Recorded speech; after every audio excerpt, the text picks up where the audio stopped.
In the news now, there's a lot of taking down of monuments, but the stories of taking down of monuments is not a very new thing. In 410 AD, the Visigoths sacked Rome, and here I believe in this Renaissance painting.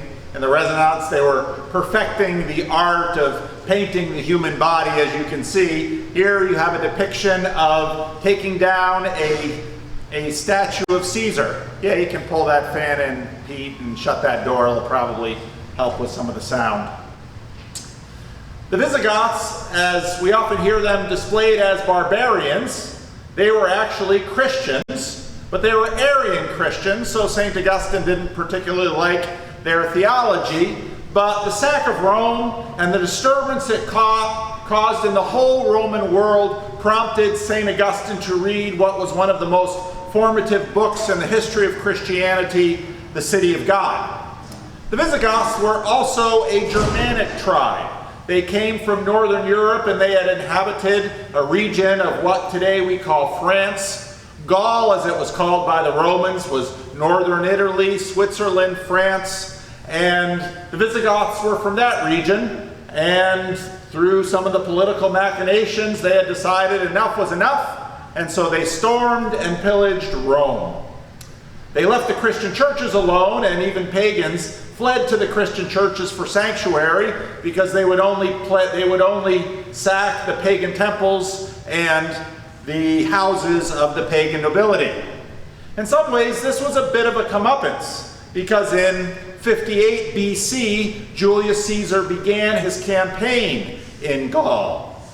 Now, Julius Caesar, in order to secure the power that he was seeking, had taken on tremendous debt. And so, as happened many times in history, he contrived a provocation with the people of Gaul, who weren't one people, but whole groups of people, and began a campaign.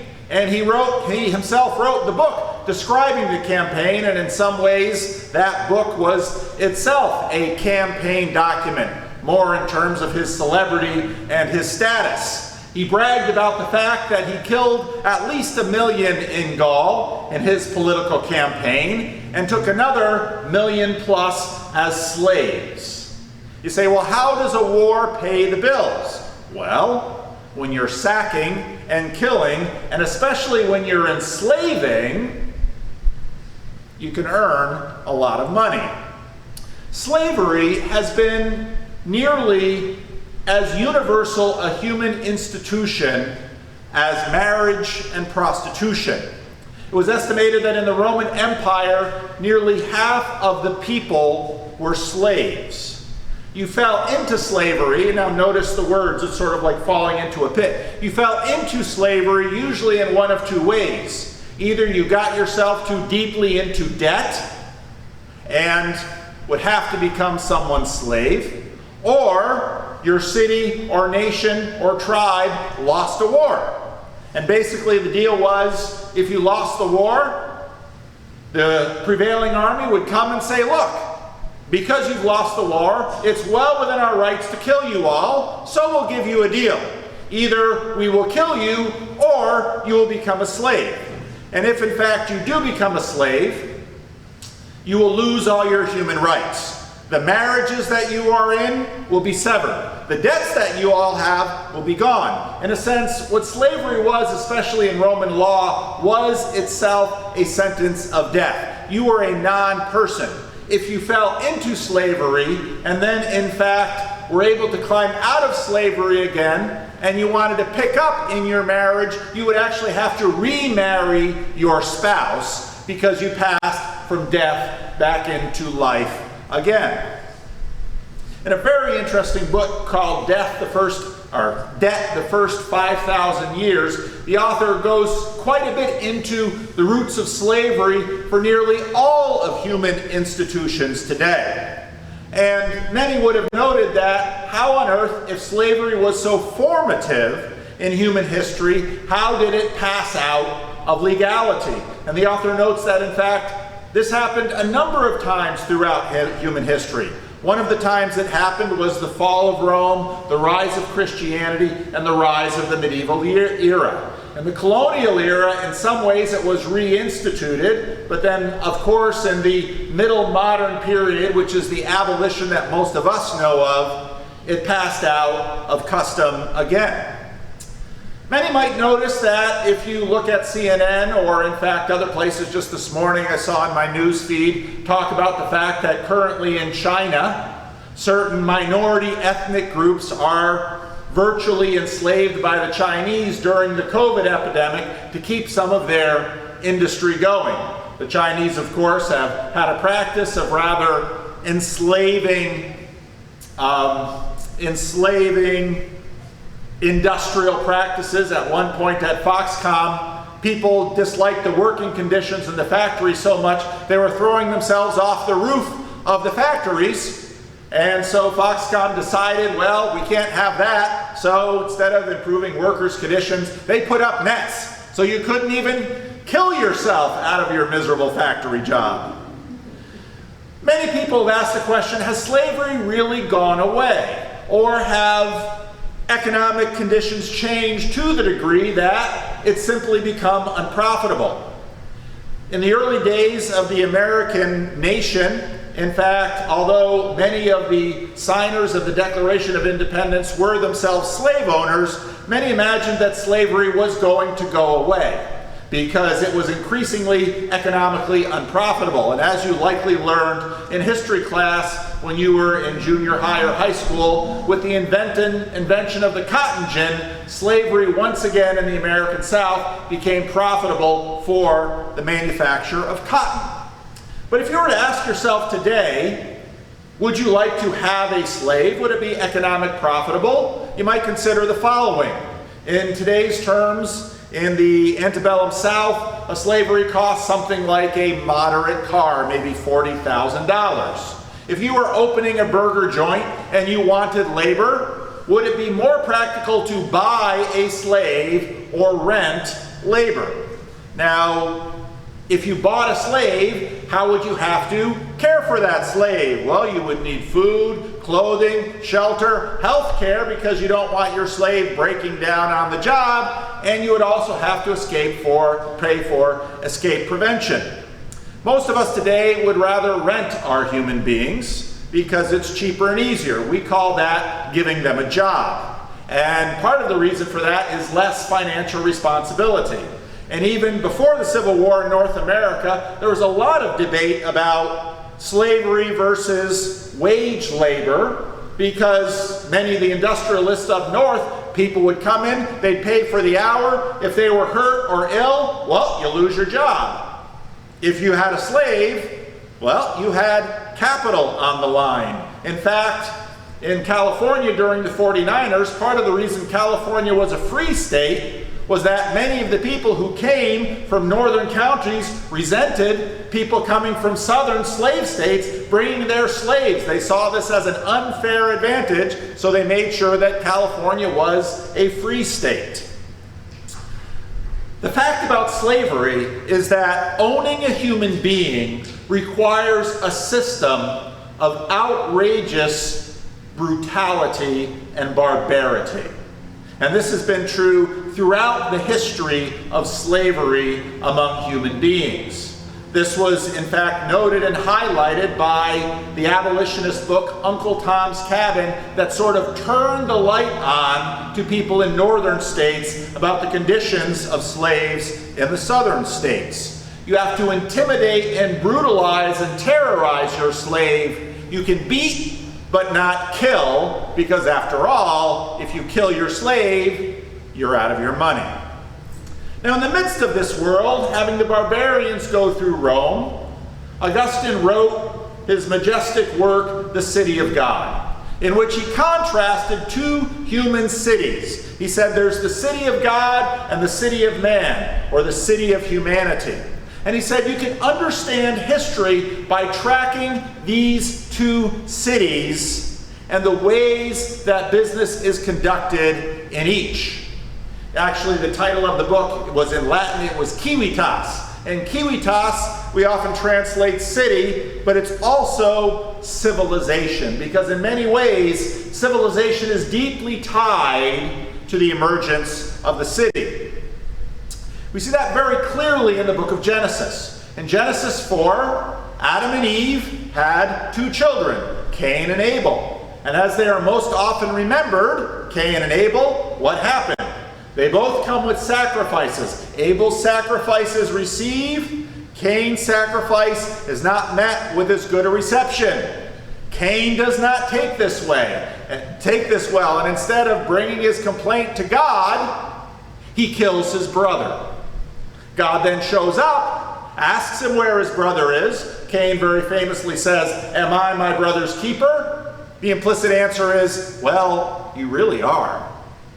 And God curses Cain, and Cain says, "It's too much, I'll die." And so God says, "I won't take your life.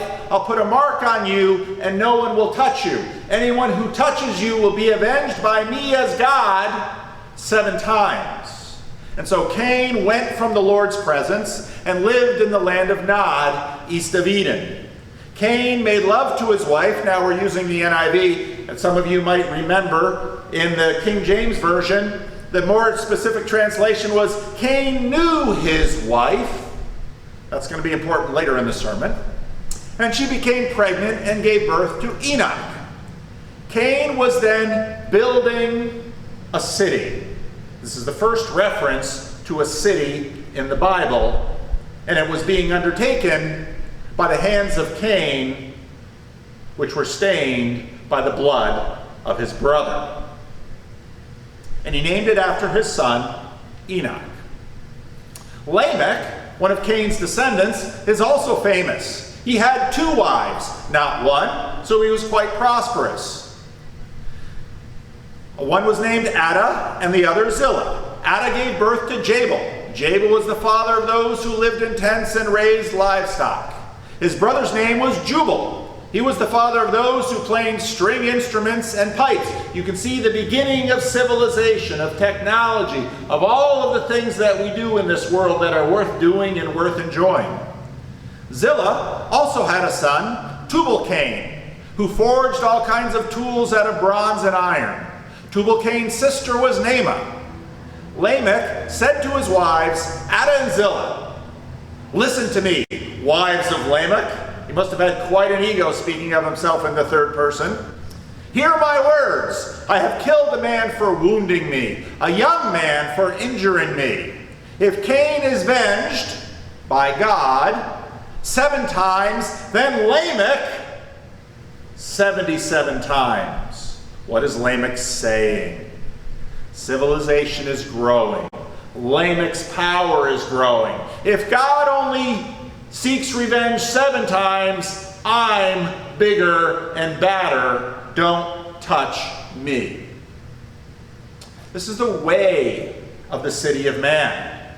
Some of you, in fact, when I posted my rough draft of this, mentioned Sargon of Akkad, and everybody thought I was referring to a political YouTuber. Actually, I was referring to the original Sargon of Akkad.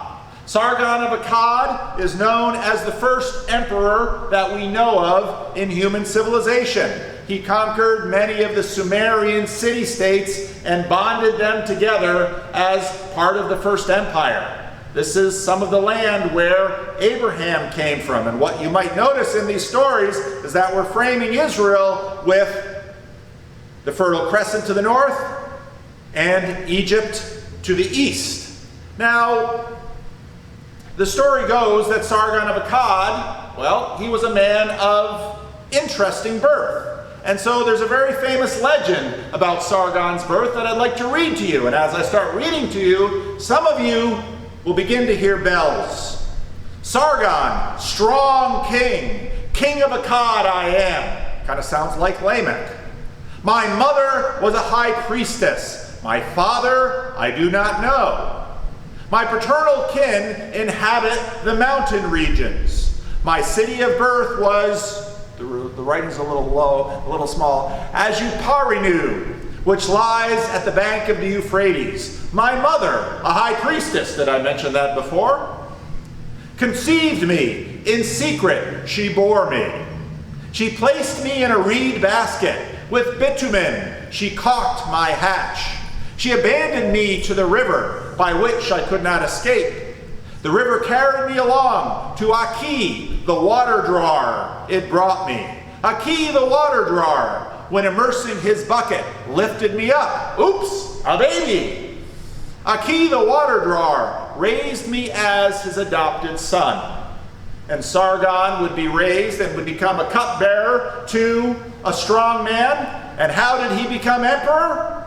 He killed his boss and took his place. And for almost all of human history, this is how power is acquired in the city of man. Now, we're beginning a series on the book of Exodus. And the book of Exodus begins where the book of Genesis leaves off. These are the names of the sons of Israel who went to Egypt with Jacob, each with his family: Reuben, Simeon, Levi, and Judah, Issachar, Zebulun, and Benjamin, Dan and Naphtali, Gad and Asher. The descendants of Jacob numbered 70 in all. Joseph was already in Egypt. Now Joseph and all his brothers and all that generation died. But the Israelites were exceedingly fruitful. They multiplied greatly, increased in numbers, and became so numerous that the land was filled with them. Now, astute readers will recognize, especially if you're reading in Hebrew, this is an exact quotation from the beginning of the book of Genesis. Be fruitful and multiply and fill the earth. Well, Israel in Egypt has been fruitful and multiplied and has filled the land. Then a new king, to whom Joseph meant nothing, came to power in Egypt, killing his predecessor. That's how the city of man works. Look, he said to his people, the Israelites have become far too numerous for us. They've already got immigration questions in Egypt. Too late to build a wall for Palestine. The Israelites are already multiplying in there. Come, we must deal shrewdly with them, or they will become even more numerous, and if war breaks out, will join our enemies, fight against us, and leave the country. Or worse, fight against us and take the country, because those who live by the rules of the city of man fear the rules of the city of man. So they put slave masters over them to oppress them with forced labor. And they built Pithon and Ramses as store cities for Pharaoh. It looks like a minor thing because if you're going through a town, let's say driving up the valley, and you see these big granaries, you don't think of them as, let's say, Chinese sweatshops. You think of them as places of abundance where we secure our food. But the truth is, in the ancient world, these were seen as economic villains. Because of course, when the harvest comes in, everyone has grain. Grain is cheap. Really savvy people built granaries. And governments and emperors would tax sometimes 85% of the grain. You complain about your taxes? What if your rate were 85%? They take 85% of the grain and they put them in the storehouses, and guess what? As the year went on, or maybe there was a bad season, food would get short, grain prices would go up. Guess who has all the grain? So in the ancient world, granaries were seen as tools of oppression. The Israelites had to build the weapons for their oppressors. But the more they were oppressed, the more they multiplied and spread. So the Egyptians came to dread the Israelites and worked them ruthlessly. They made their lives bitter with harsh labor in brick and mortar and with all kinds of work in the fields. And all their harsh labor, the Egyptians worked them ruthlessly. Notice the repetition. The king of Egypt said to Hebrew midwives, whose names were Shiphrah and Puah, when you are helping the Hebrew women during childbirth on the delivery stool, if you see a baby is a boy, kill him. If it is a girl, let her live. A little reverse patriarchy here. The midwives, however, feared God, more than Pharaoh, quite obviously, and did not do what the king of Egypt had told them to do. They let the little boys live. Then the king of Egypt summoned the midwives and asked them, why have you done this? Why have you let the boys live? Now we wonder if they should have feared Pharaoh more than God. These midwives are awfully spunky, and the text is read to a rather comic fashion, because here you have Emperor of the world, God-man Pharaoh, who is the conduit by which the power of the gods flow into Egypt through the Nile and through all the other aspects of the land. We'll get into that when we get into the plagues. But these midwives are spunky, and they stand up to Pharaoh. Hebrew women are not like you flaccid Egyptian women who are lying around on your ivory beds. They are vigorous and give birth before the midwives arrive. We're not to blame. So God was kind to the midwives and God was kind to the midwives, and the people increased further still. You get this picture of more and more and more. And the more Pharaoh tries to resist, the worse Pharaoh is, the more oppressive he is, the stronger those underneath become. This is in fact a pattern you can see in history. Why do you lift weights? You oppress your muscles and they become stronger. And because the midwives feared God, he gave them families of their own. Then Pharaoh gave this order to all his people: every Hebrew boy that is born you must throw into the Nile, but let every girl live. Well, why would this be?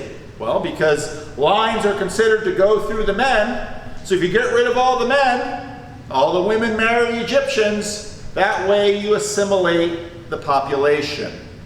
Why throw into the Nile? Well, the Nile is a god. It's sort of like an ordeal. Throw the baby into the Nile, and if the baby lives, it'll be a great baby.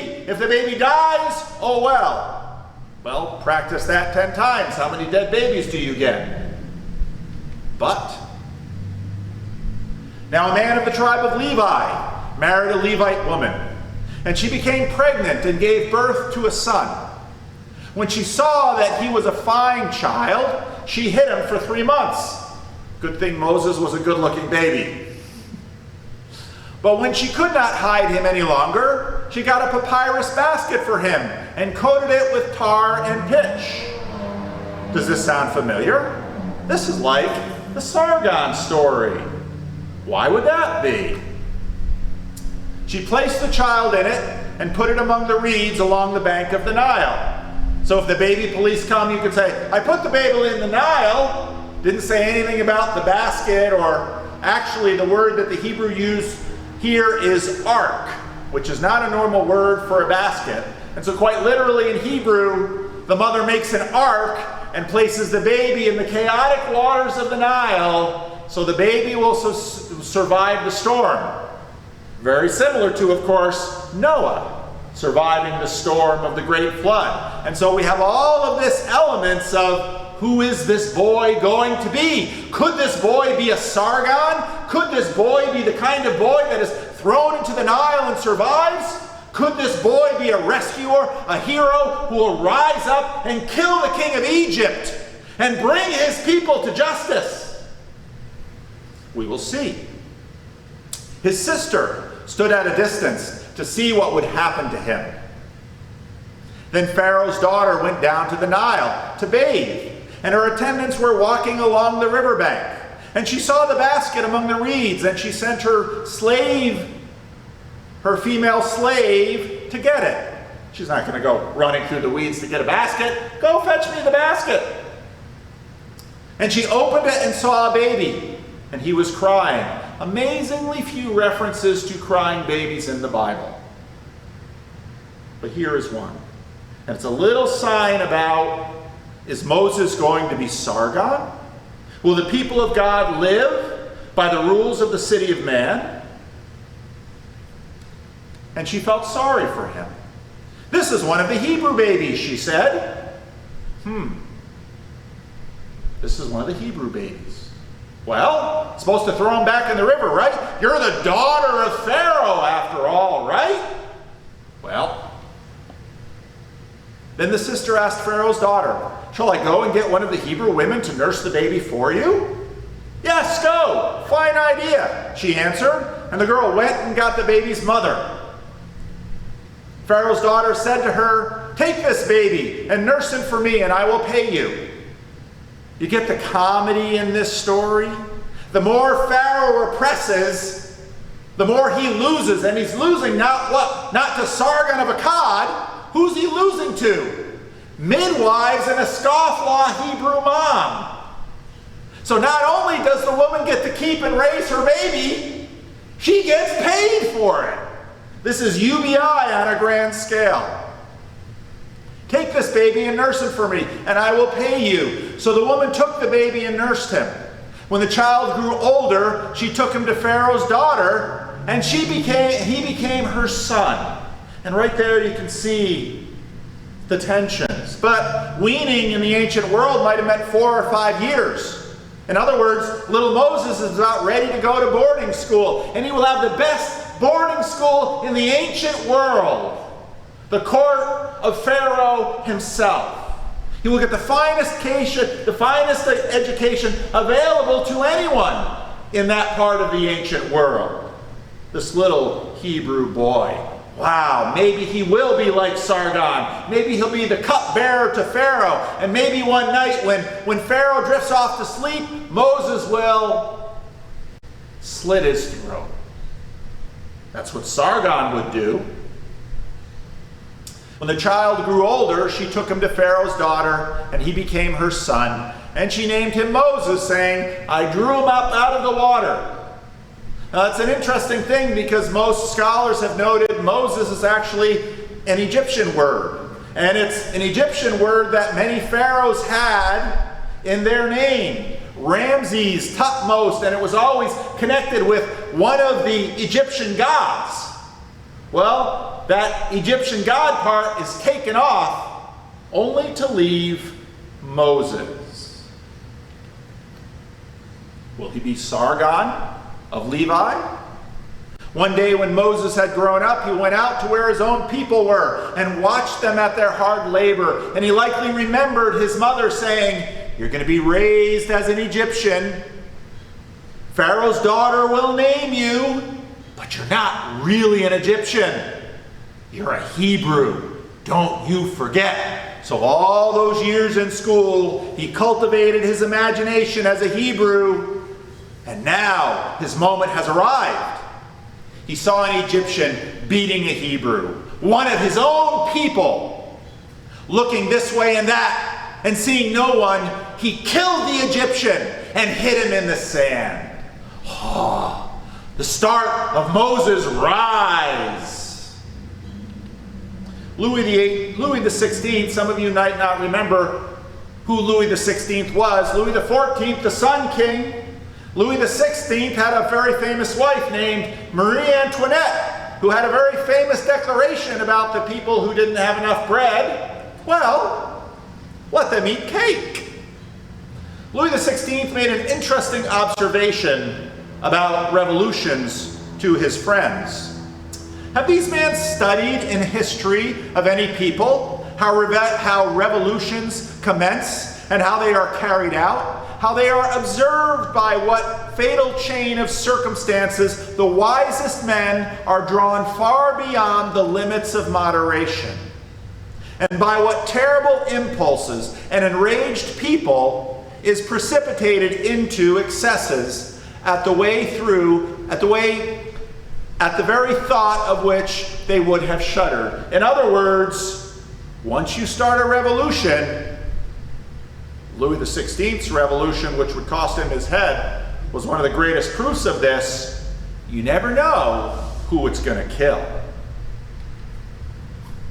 The next day, he went out and saw two Hebrews fighting. Hey, wait a minute! We're brothers in solidarity, under this slavery, under the cruel yoke of the Egyptians. We ought to be united against the foe.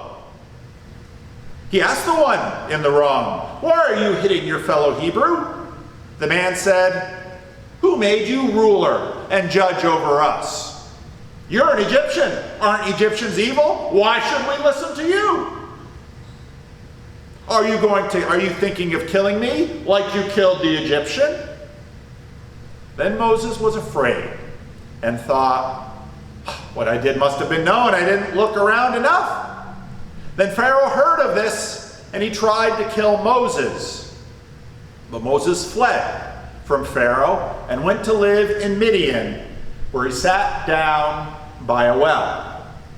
If you know any American history, you should know the name of John Brown. John Brown, fierce abolitionist, moved to Kansas, bloody Kansas, to kill those slave staters who were there. John Brown imagined that, well, if the slaves only had guns, they would kill their masters and rise up. So October 16, 1859, he and a group of abolitionists stormed the armory at Harper's Ferry, Virginia. And a young officer in the Union Army named Robert E. Lee was dispatched to take back the armory.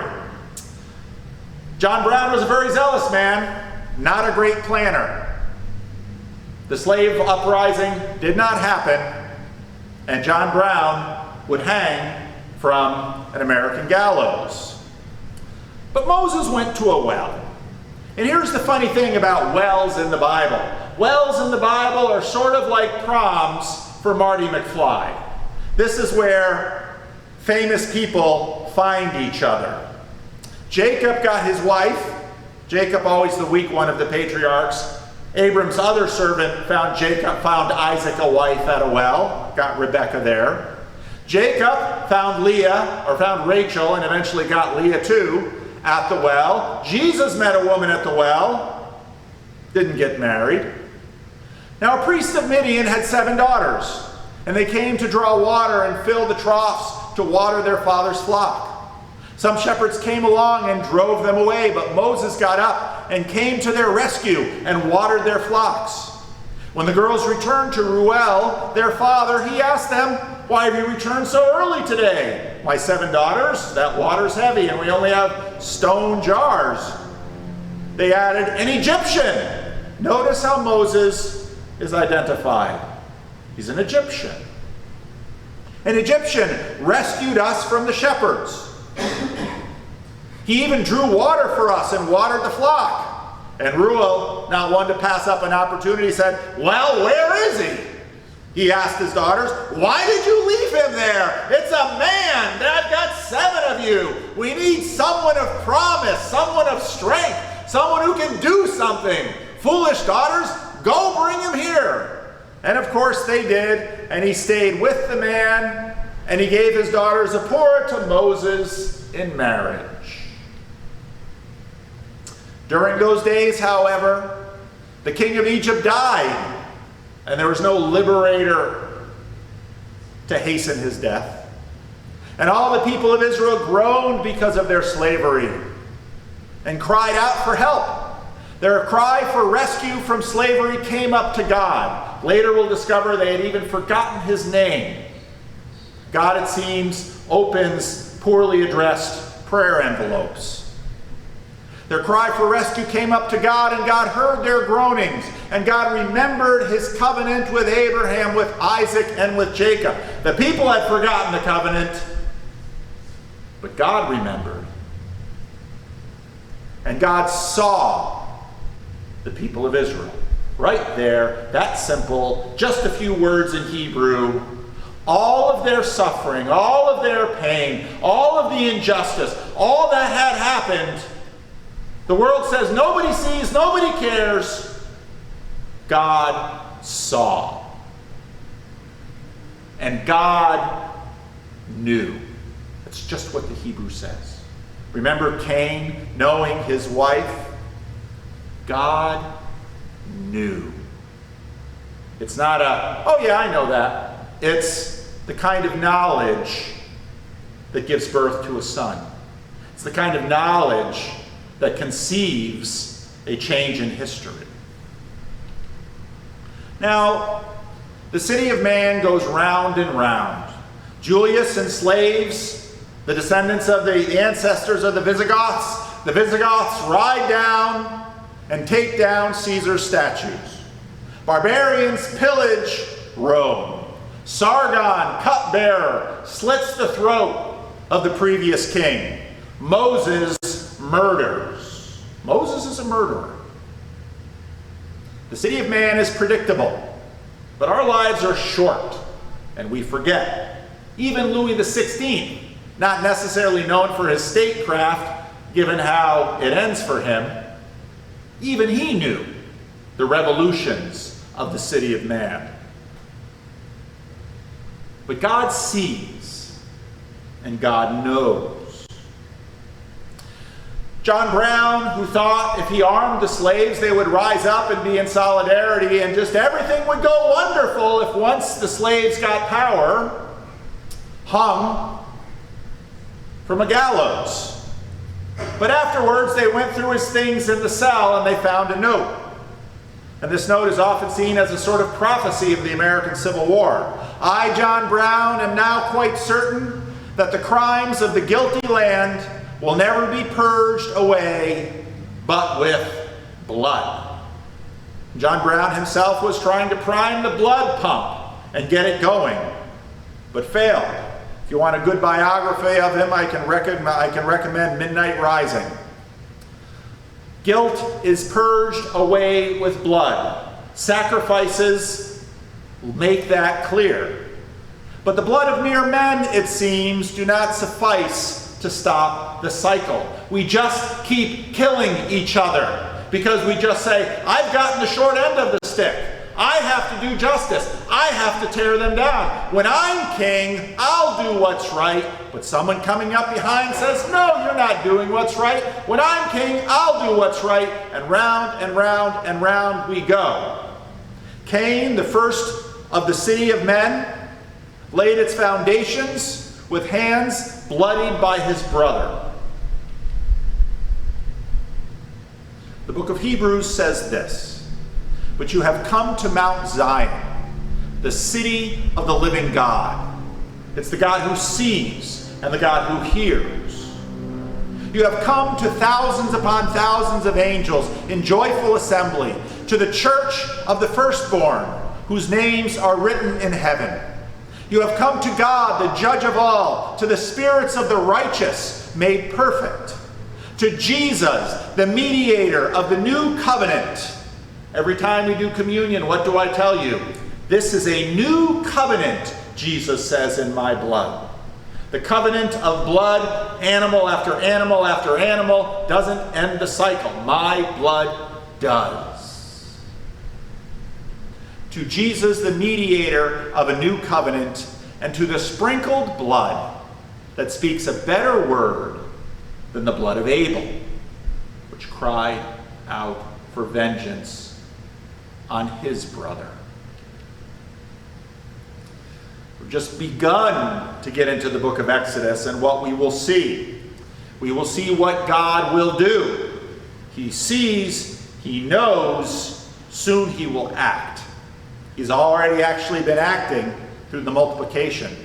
We will see a revolutionary redeemer who, in fact, in some ways undoes revolution itself.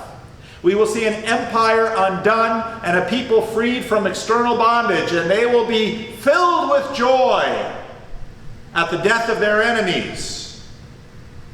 But then they will learn that the beginnings of freedom are far more than losing an oppressor. They will see the beginnings of their freedom from a deeper bondage that binds both slave owner and slave. Let's pray. Lord, we have all these ideas how to fix the world. We can point to the evil people of our age, whether they be Hitler or Stalin or Mao or Donald Trump or Barack Obama or Jeff Bezos. We've always got someone to point to. But you, Lord, watch our silly little circles and watch us bloody our hands with the blood of those we declare as tyrants, only to notice that bloodied hands bloody themselves to keep themselves in power. And you take a foot into history and you allow your own son to be bloodied for those with bloody hands.